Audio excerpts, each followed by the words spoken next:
Good morning, ma'am. Good morning, classmates. I am Sati Aisa. I am the last reporter of Lesson 6, Safety and Security System. So, in Safety and Security System, there are 10 fire prevention. Number 1, carry out a fire assessment. The responsibility of ensuring there is an assessment in place, which has been documented as proof usually lies with the business owner person with ultimate control of the premises. So, how to carry out a fire assessment? So, of course, you need to identify the fire hazards, identify people at rest, evaluate, remove or reduce the rest, and record your findings. And prepare an emergency plan and provide training. So like for example in a workplace, so you need to prepare an emergency plan and provide training of your employees, because if there's something happen, they know already on what to do or on how to prevent that kind of situation because they have a knowledge about that. Number 2, assign fire wardens. It is necessary to select fire wardens and many variables should be considered. Is the person competent? Is the fire warden content and willing to take on the responsibility for the hotel, restaurant, or bar's fire safety? Is training required? It Yes, it is training required. The warden must be given professional and practical training so that he can behave safely in the event of a fire. Are wardens on duty 24 to 7? An adequate cover should be given in the hospitality environment at all hours of the day, 365 days a year. How many fire wardens are needed? The number of wardens required it depends on a number of factors, including the size of the building, the number of visitors, and the building layout, and so on. So, as a fire wardens is to control the movements of people during emergency evacuations by securing the site, coordinating helpers, communicating with first responders, and overseeing safe evacuation procedures. Number 3, provide staff training. Many individuals will look the workers for advice if the fire alarm sound in a hotel or restaurant.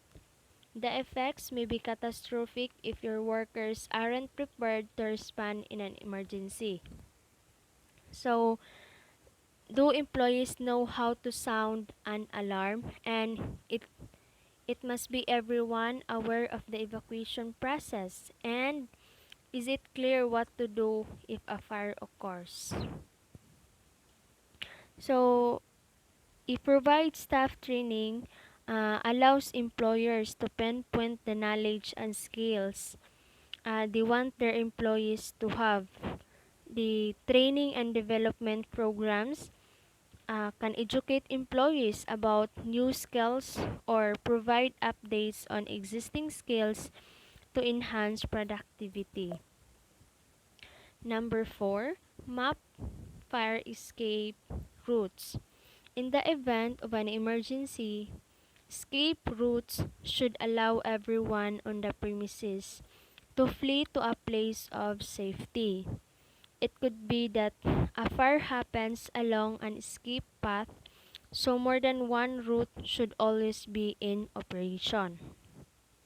So the purpose of map fire escape routes is to catch the eyes of employees to remind them of emergency evacuation protocols.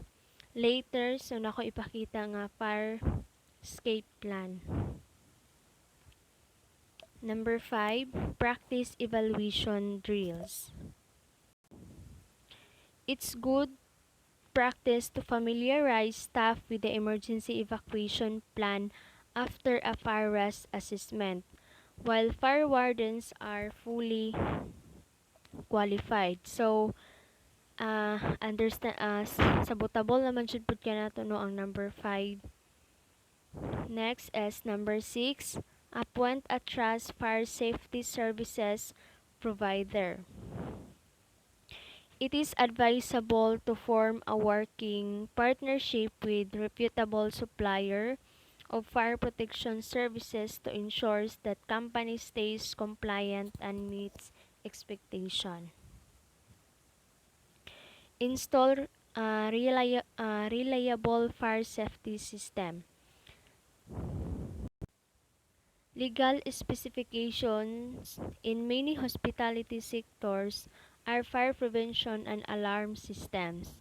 There are several variables to take into consideration, including the vulnerability of visitors or patrons. Are alarms adequate for those with hearing issues? Is the number of extinguishers in place sufficient? Are all points free from vandalism? Number 8, maintain the integrity of all services. Fire and security manage and restore fire safety services, including hospitality for any industries. So, para ma-maintain, to maintain integrity in the workplace, it must be treat everyone the same, and then admit your mistakes, and of course keep your commitments. Technicians must be highly qualified to maintain many pieces of equipment, including extinguishers, emergency lighting, fire alarms, kitchen suppression, sprinkler system employee. Number 9, communication to all. When visitors, guests, or contractors arrive at your business, make sure that the fire safety procedures are clarified if necessary. For some businesses, verbally describing where all fire escape routes and manual call points are. Others offering data sheets in clear places such as bedrooms and dining areas. How much information you have is down to employee. So, how to communicate to all of your employees? So, it must be understand your employees, especially if kanang na mga problems sila, and then respect to each other. Uh, so, it is important to respect to each other, para sa respetuon ka sa imong mga employees or sa imong mga coworkers, even if sila kanang wala sila respect sa imuha, but as ikaw is nagrespect ka sa ilaha.